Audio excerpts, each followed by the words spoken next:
عمرك سمعت صوت الإكسل؟ 95 90 تعالى هعلمك ازاي تسمع صوته. عندي مجموعة من درجات الطلاب وعايز انقلها في ورقة خارجية من غير اي اخطاء.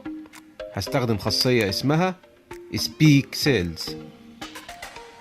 بنروح على Customize Quick Access، نختار More Commands ونختار Commands Not in the Ribbon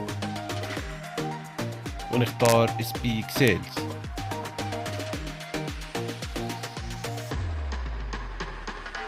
بعد ما ظهرت معانا نحدد على جزء من الخلية اللي هنبدأ من عنده، نضغط على Speak Cells واسمع معايا.